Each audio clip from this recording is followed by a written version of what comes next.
नमस्कार दोस्तों, स्वागत है आप सभी का पाथफाइंडर पर। दोस्तों, जैसा हमने पिछले ही वीडियो में चर्चा किया था, शांग्रीला डायलॉग जस्ट अभी समाप्त हुआ है। पर दोस्तों, इसी शांग्रीला डायलॉग में एक नया उलटफेर देखने मिला है। सबसे पहले आप देखें तो एक नया क्वाड को बनाया गया है, जिस क्वाड में यूएस भी है, ऑस्ट्रेलिया भी है, जापान भी है, लेकिन इंडिया की जगह फिलीपींस को जगह दे दी गई है। तो यहां से कहीं ना कहीं एक सवाल उठ रहा है, क्या इंडिया के लिए ये खतरे की घंटी है? दूसरे तरफ मैं आपको शॉर्ट में ही जवाब दे देता हूं, बिल्कुल भी नहीं। कारण बड़ा सिंपल है, इस नए क्वाड में इंडिया को इसलिए जगह नहीं मिली है क्योंकि इंडिया यूएस का वसाल नहीं है। दोस्तों, वसाल स्टेट क्या होता है? वसाल स्टेट दोस्तों, ये कंसेप्ट यूरोप में 1500s के आसपास देखने मिलता था, जिसमें एक सुपीरियर स्टेट होता है और वो छोटे स्टेट को कंट्रोल करके रखता है। छोटा स्टेट अपने सारे जो भी डिसीजंस लेता है वो अपने मास्टर को खुश करने के लिए करता है।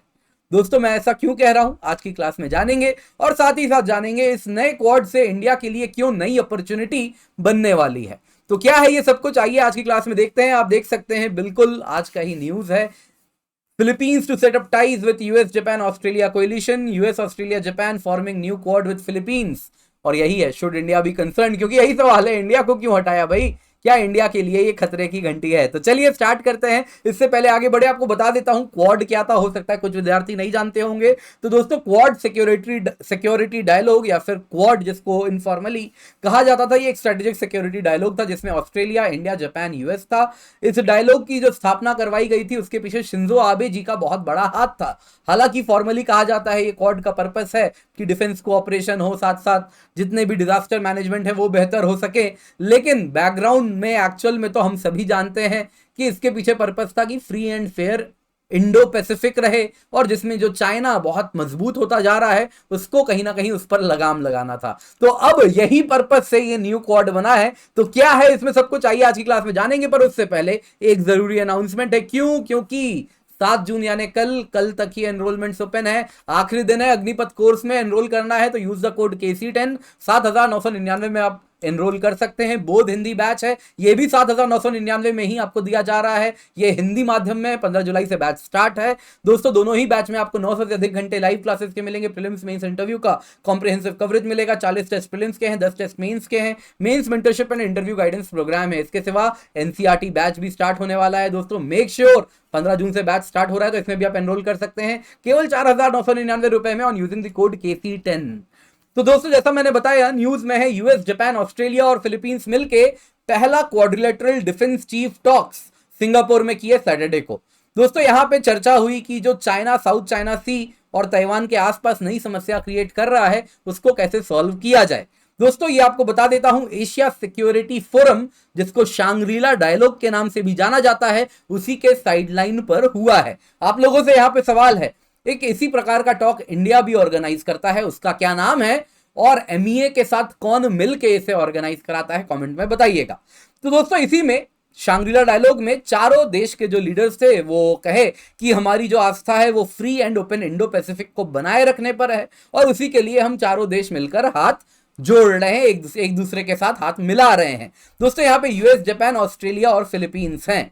हाथ जोड़ना भी एक ऐप टर्म हो सकता है, क्योंकि बाकी जो 3 देश हैं वो एक के सामने हाथ जोड़ते हैं। तो यहां पे सवाल उठता है, इंडिया को क्यों अकेला छोड़ा गया? दोस्तों, शॉर्ट आंसर है, जैसा मैंने बताया, इंडिया यूएस का वसाल नहीं है। टाइम एंड अगेन कहा जा रहा था, जो ओरिजिनल क्वाड है उसमें कहीं ना कहीं इंडिया का जो स्टैंड था वो बड़ा इम्प्लिसिट था। वो ओपनली चाइना का विरोध नहीं कर रहा है। काफी हद तक देखें तो इंडिया कॉशियस स्टैंड रखता है। लेकिन यहां पे अगर आप बाकी के 3 देश देखें, जैसे अगर आप देखें तो नाटो अलाइज और नॉन नाटो मेंबर्स में यहां पे ऑस्ट्रेलिया है, जापान है। दोस्तों, इन दोनों को ही यूएस का न्यूक्लियर अम्ब्रेला है, यानी कि इनकी सिक्योरिटी को इंश्योर करना यूएस की जिम्मेदारी है एक तरीके से, जहां तक न्यूक्लियर वेपन्स का इस्तेमाल है। फिलीपींस की बात करें तो ये देखिए 2023 का ही न्यूज है, आपके सामने मैंने रखा है। यूएस को मिलिट्री एक्सेस मिल चुका है फिलीपींस के बेसिस में। पहले भी काफी टाइम तक यूएस ने फिलीपींस में अपने मिलिट्री बेसिस रखे हैं, और अब उनको वापस से कुछ एक्सेस मिलने वाला है और ये ताइवान और साउथ चाइना सी के पास होने वाला है। तो इससे क्या पता चल रहा है आपको, इससे बड़ा क्लियर अंदाजा हो रहा है। और वैसे भी आपको मालूम है जापान में भी यूएस के बेसेस हैं, ऑस्ट्रेलिया के साथ बहुत क्लोज कोऑपरेशन है यूएस का, जिसमें ऑब्वियसली यूएस एक सुपीरियर पार्टनर है। तो इससे यह पता चल रहा है कि ये 3 देश वो हैं जो कि कहीं ना कहीं यूएस के सबसर्विएंट हैं, लेकिन ओरिजिनल वर्जन में ये हो नहीं पा रहा था। India direct land border China के साथ रखता है, तो हमारा अप्रोच भी बड़ा कॉशियस था। वहीं अगर आप देखिए जो नया अरेंजमेंट हो रहा है ये बड़ा एक्सप्लिसिटली एंटी चाइना होने वाला है, और इसमें कहीं ना कहीं यूएस की जो कहेगा वो बाकी 3 देश क्लोजली करने वाले हैं। दोस्तों यहां पे आपको बता देता हूं, तो यहां पे इन तीनों देशों के साथ यूएस का कोऑपरेशन ऑलरेडी बहुत घनिष्ठ है, तो आने वाले दिनों में इसको लॉन्ग टर्म कोऑपरेशन में कन्वर्ट करना कोई कठिनाई नहीं होगी यूएस के लिए इसमें। तो चाइनीज असर्टिवनेस को यहां पर कहीं ना कहीं टोन डाउन करना है, और इंडो पैसिफिक में फ्री एंड ओपन नेविगेशन वगैरह रखना है। जो सारी बातें हो रही है उसमें इन तीनों देशों का बड़ा रोल होने वाला है, और इसमें कहीं ना कहीं इंडिया उतना ओपनली सामने आ नहीं रहा था। तो सवाल उठता है, क्या इंडिया को कंसर्न होना चाहिए, क्या इंडिया के लिए ये खतरे की घंटी है?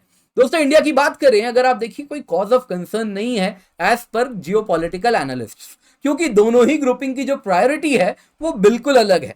दोस्तों कॉमन थीम दोनों में सेम है कि लार्जर विजन क्या है, free and open Indo Pacific.